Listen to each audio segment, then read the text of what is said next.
News of the Times. The case of the Grimsby murder of 1887. Welcome to News of the Times. In today's episode, it is 1887 in Grimsby, a quiet and murder-free port town. The last murder case that took place in Grimsby was in 1831, regarding a suspected love triangle, exactly like this case in 1887. Sarah Ann and Richard, a worker in the fish trade, have a known combative relationship. Richard, who has a history of having a quick temper, was taken to court 6 months prior, charged with abuse of his wife, Sarah Ann. Richard is sent to prison and then ordered to pay upkeep expenses to his wife, Sarah Ann, who has now moved back in with her mother. Then, one fateful day, Richard purchases a used gun and cartridges and stalks Sarah Ann as she returns to her mother's house from chores. He insists that she promises to return back to live with him. When she does not answer quickly enough, Richard fires at her 5 times, one of the times in execution style. What is interesting in this case is the defense of she had it coming due to a suspected affair. Will this appeal convince the jury or, more importantly, the judge? A wonderful case depicting law for women in the late Victorian age. And in today's end of episode further particulars case, we have an attempt to exorcise a spirit which can't spell. There seems to be some initial success, but then the spirit returns with a friend. If this sounds interesting to you, we ask you to hit that tiny thumbs up button down below and subscribe if you haven't done so already. Who would have thought that such a small button could wield so much power in YouTube land? You could, if you wanted to really push the boat out, sign up your cat, your parakeet, or any family pet we failed to mention. Thanks to everyone. And now, on with the show. Background. Sarah Ann, 22, and Richard Insole, 25, had a troubled marriage. Their marriage of some 5 years had been troubled from the very beginning. Richard, it would seem, had been well known to the local police over several years. He was known to have a quick temper. Sarah Ann is said to be a woman of exceptionally tidy appearance. Sarah Ann's mother seemed to believe that this incongruence between the two is what spurred on Richard's very jealous nature. Basically, she believed Richard had married out of his league. Richard had attacked Sarah Ann some 6 months prior, a case in which he was found guilty and sent to prison. Sarah Ann, upon his incarceration, moved back in with mother. The separation was bitter on the part of Richard Insole. Upon Richard's release from prison, he was required to put some money towards Sarah Ann's maintenance. He was shortly afterwards once again brought to court for failure to pay. Richard was under the impression that Sarah Ann was carrying on an affair with a mutual friend, a Mr. Shepherd. Despite this stated suspicion, Richard still wanted Sarah Ann to return to live with him. When she did not agree to this immediately, he shot her 5 times. The last time was at point-blank range, directly at her heart. From the Lincolnshire Chronicle, the 11th of January, 1887, the terrible tragedy at Grimsby. Wife's murder and attempted suicide. Inquest and verdict. A most determined murder and attempted suicide was committed at Grimsby on Friday night when young fisherman named Richard Insole, aged 25, deliberately shot his wife, Sarah Ann, aged 22, and then stabbed himself in the thorax with a sailor's clasp knife. Insole and his wife, it appears, had frequent quarrels. They separated several months ago, she going to live with her mother in Wellington Terrace in Wellington Street. In July last, Insole was sent to prison for 6 weeks for assaulting his wife, and in August was again before the magistrates for neglecting to maintain her. On Friday night, an altercation took place outside the mother's house. Insole followed his wife and demanded an immediate answer from her as to whether she would return to live with him. Failing to get an answer, he deliberately fired 5 shots at her with a revolver. Before the last shot was fired, the poor young woman had sunk upon the floor, but the murderer, with cold-blooded ferocity, bent over his bleeding victim and, putting the revolver to her heart, fired the shot, which proved immediately fatal. His wife's mother, who had attempted to interfere, he flung to one side of the room. Insole then quitted the house and went to the residence of his mother in Albert Street, where he attempted to commit suicide by stabbing himself in the thorax, but the wound was not of very serious nature, and he was shortly afterwards arrested and conveyed to the hospital, where he now lies, progressing towards recovery. Fortunately, murders have not been of frequent occurrence in Grimsby during the present century. As stated above, Insole had not borne a good character of any means. The first time he was before the magistrate was in March 1875 as a disobedient apprentice, and again in September of the same year when he was sent to prison for 21 days.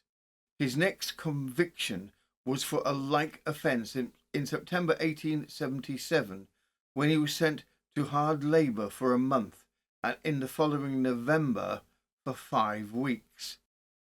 On the 5th of July following, he was again convicted for disobedience of orders and, as already stated on the 8th of July last, for assaulting his wife. Insole was sent to Hull jail for 6 weeks, and on the 30th of August the magistrate made an order upon him to contribute 7 shillings and 6pence per week for his wife's maintenance. After having committed the fatal deed, Insole appears to have run off to his mother's house in Albert Street, and there he stabbed himself in the chest. The knife, however, struck a bone, glancing downwards, without inflicting serious injury. Shortly afterwards, he was followed by Sergeant Martin and Police Constable Broxby, who apprehended him on the capital charge. On Saturday afternoon, an inquest was held by Alderman C.B. Moody, J.P., coroner. The jury met at the Wellington Arms and proceeded to view the body, which was lying at the house of 41 Wellington Terrace. They then went to the hospital so that the accused man might hear the evidence taken at the inquiry. Insole was placed in a chair where he remained seated, apparently weakened by loss of blood. He did not manifest much feeling. The following evidence was given. Adelaide Robinson said she lived at 41 Wellington Terrace in Wellington Street, and she was the mother of the deceased. On Friday night at about 10 o'clock, her daughter came into the house, followed by Richard Insole, her husband. The witness said, "Dick, what have you come for?" He replied, "I come like a man."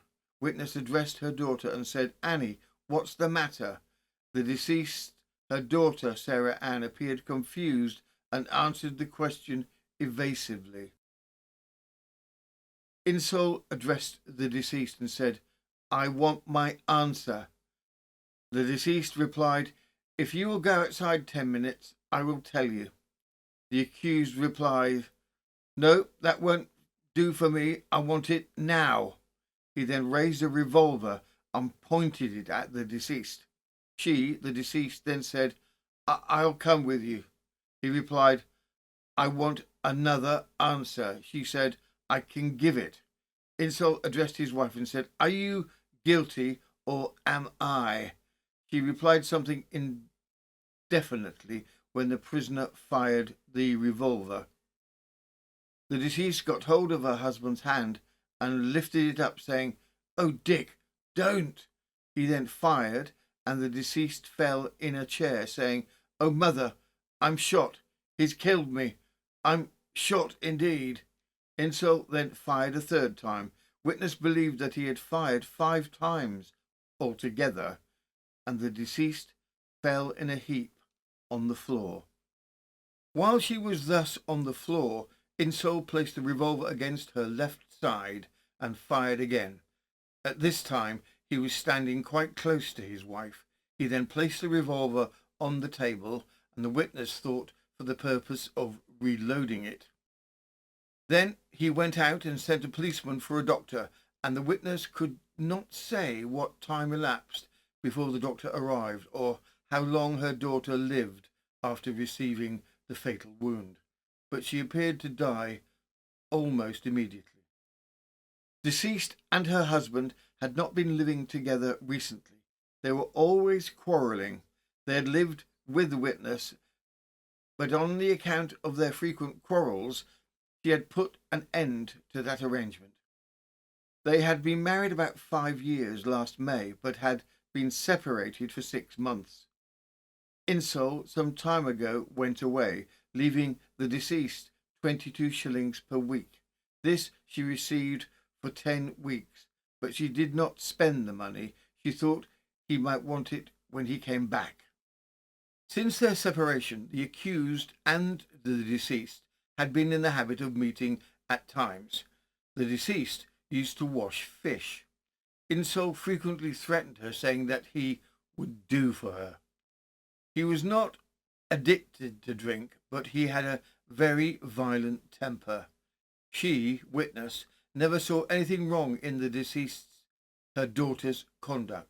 She was always very tidy in her appearance, and Insole appeared jealous of his wife on account of her smart appearance. Margaret Ellins, the wife of William Ellins, a fish carter, being sworn, said she lived at 41 Wellington Terrace. The deceased was her sister and had lived with her since July last. She had frequently heard Insole and his wife quarrel. She came to her house a little before 10 on Friday night. He followed his wife into the house. They went into the back room. The deceased, her sister, looked frightened as she went through the front room. Insole carried a revolver in his right hand. Her mother asked him what he had come there for, and he replied, I have come like a man. Something was said which the witness did not hear when Insole asked his wife to come back and live with him. Her sister replied, I will give you an answer in 10 minutes, to which he exclaimed, No, I'll have it now.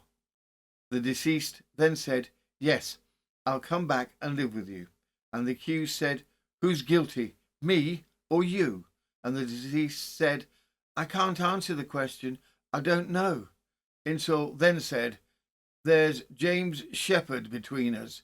In reply to some further remarks, he said, Never mind, I'll do it now. He then fired the revolver. She, the witness, heard the shots, but did not see what took place.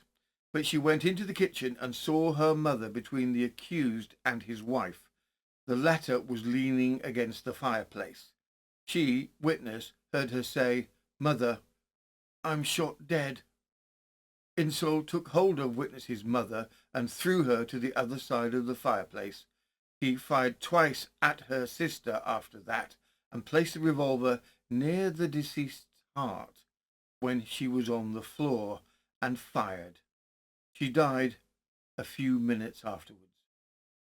Formal evidence of the arrest was given. When taken into custody, the accused said, Take me to see my wife. When at the corner of Wood Street, he said, It's the next street. The officer said, You're going to see the doctor." The prisoner replied, "No, you are taking me to the police station." The officer replied, "Yes, on the charge of murdering your wife by shooting her."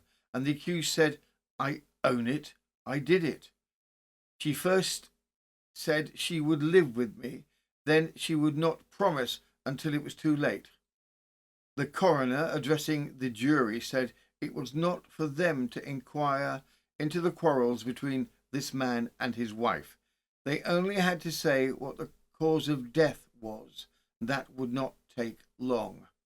In answer to the coroner, the prisoner, in a very low tone, said he did not wish to make any statement. The jury returned a verdict of willful murder against him. The verdict of guilty was not unexpected. As Insall remains in prison, recovering from his mild self-inflicted wound and awaiting his trial, the police are busy tracking the weapon and cartridges used to kill his wife.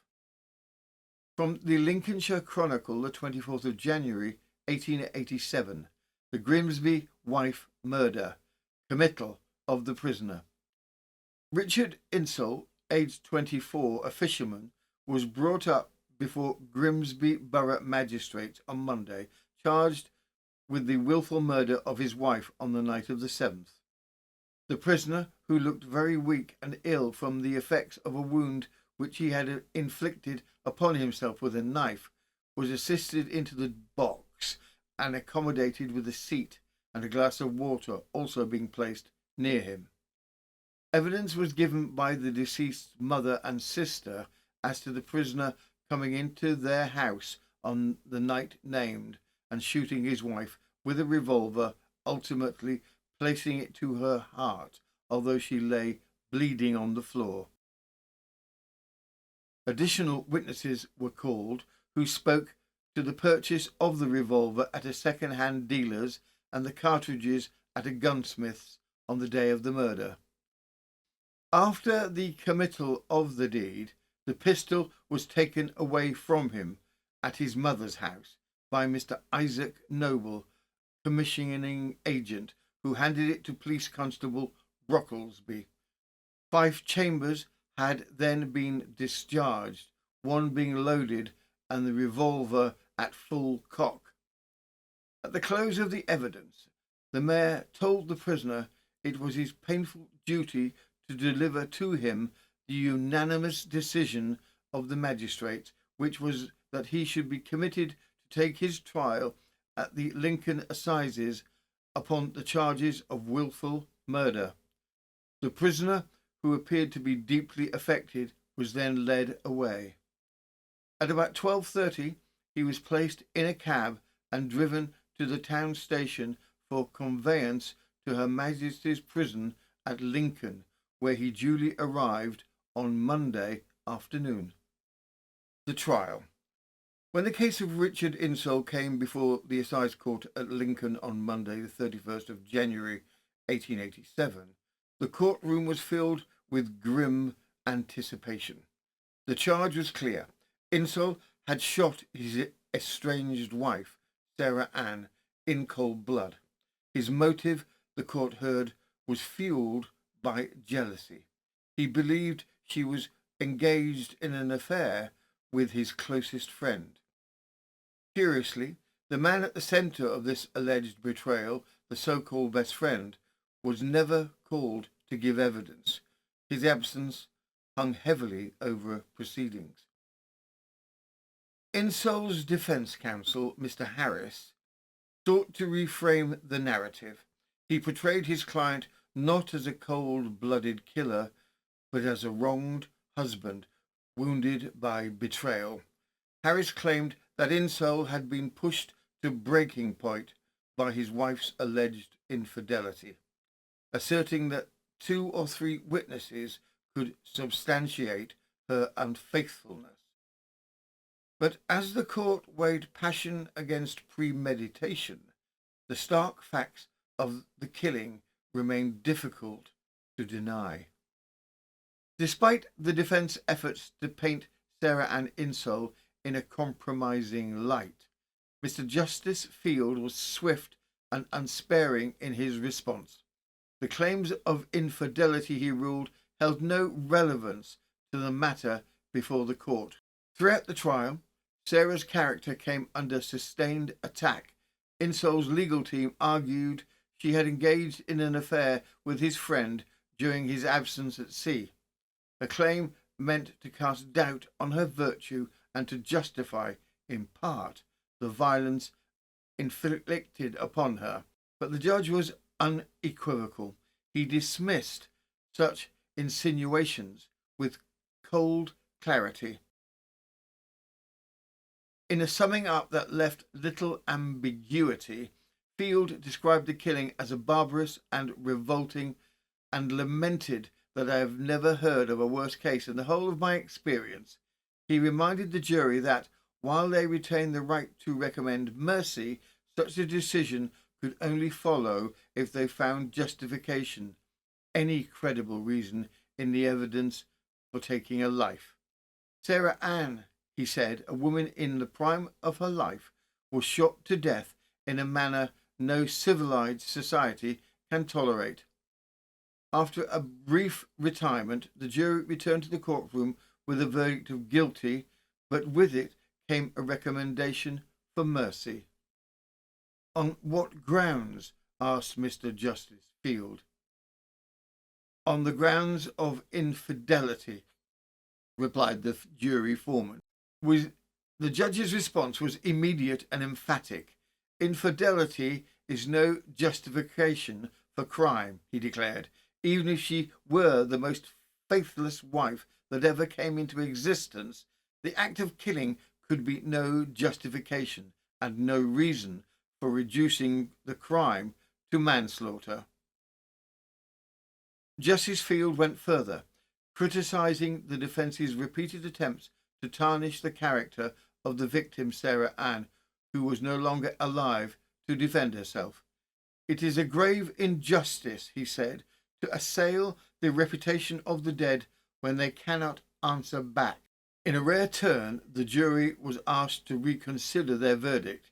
They withdrew once more, only to return 15 minutes later with the same conclusion: guilty, but this time with a recommendation for mercy on account of provocation.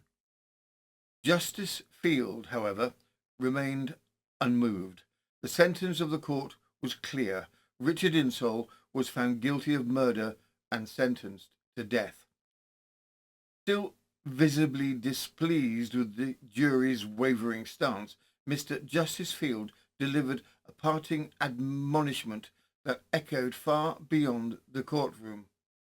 I hope the time will never come, he said, when an English jury will adopt a system which I am afraid prevails extensively in other countries, that on a suggestion of this kind they will justify the killing of a person. From the Sheffield Daily Telegraph, the 1st of February 1887. The Grimsby Murder, sentence of death. At Lincoln Assizes yesterday, before Mr. Justice Field, Richard Insol, a young man to the charge of 24 and described as a fisherman, pleaded not guilty to the charge of murdering his wife, Sarah Ann Insol, at Great Grimsby on the 7th of January. The facts of the case having been given in evidence as reported, the jury retired for a short time to consider their verdict, and on returning into court, the foreman said they found the prisoner guilty with a recommendation to mercy on the grounds of provocation. In sentencing the prisoner to death, his lordship said it was not in his habit at all, when it was his duty to pass upon anyone the extreme penalty of the law, to enlarge upon the circumstances of the crime, but he could not help observing upon the singular violence with which the poor woman met her death. His lordship then passed formal sentence of death upon the prisoner, and he was removed from the dock. While judicial protocol required him to put forward the jury's recommendation for mercy, The final decision rested with the Home Secretary. In this case, the minister sided firmly with the bench. The plea for clemency was declined, and the death sentence stood. Insull spent his final days in the condemned cell at Lincoln. During that brief, solemn period, he was visited repeatedly by the Bishop of Lincoln, Dr. Edward King, who offered spiritual counsel to the convicted man in the final hours before justice was carried out. The case of Richard Insull reverberated far beyond the courtroom, igniting a storm of controversy in Grimsby and prompting an impassioned campaign to spare him from the gallows.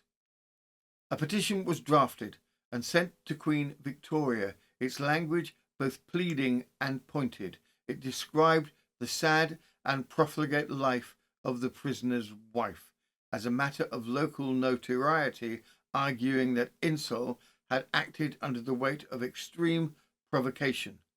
The document, striking in both tone and support, called for clemency.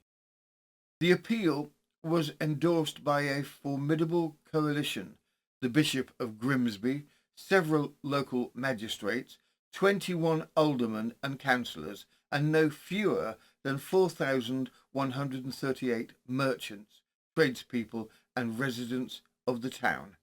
It was, in every sense, a community's bid to rewrite the ending of a tragic and deeply divisive story.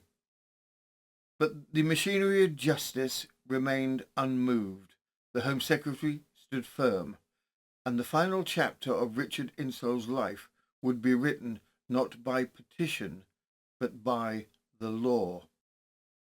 From the Sheffield Daily Telegraph, the 22nd of February, 1887, Richard Insull, fisherman, was executed at Lincoln yesterday morning for the murder of his wife at Grimsby. The pair had lived apart, and Insull, becoming jealous, shot her with a revolver 5 times, the last shot being fired while the woman was lying on the floor. Insull, since his condemnation, had paid great attention to the ministrations of the Bishop of Lincoln, who had frequently visited him, and also to the prison chaplain. The prisoner walked firmly to the gallows, and when the bolt was drawn, he died instantaneously. Berry was the executioner. Further particulars. Those pesky spirits who are like that bad guest who won't go away. What to do? Approach the church, of course, for a proper exorcism. Such was the path taken by the Baber family in an effort to rid themselves of one of the previous tenants, now as a ghostly apparition. From the Newport Daily Express, the 25th of January, 1950. Bristol, England, January the 25th. If Mrs. Drury's ghost is still walking around the old Victorian house of William Baber today, it won't be the fault of the vicar. The ghost, or whatever has been upsetting the Baber family, has been exorcised. The Reverend Francis J. Maddock went through all the rooms of the old house last night, performing an ancient rite that is supposed to exorcise ghosts, put them to rest, or at least make them stop walking around old haunts.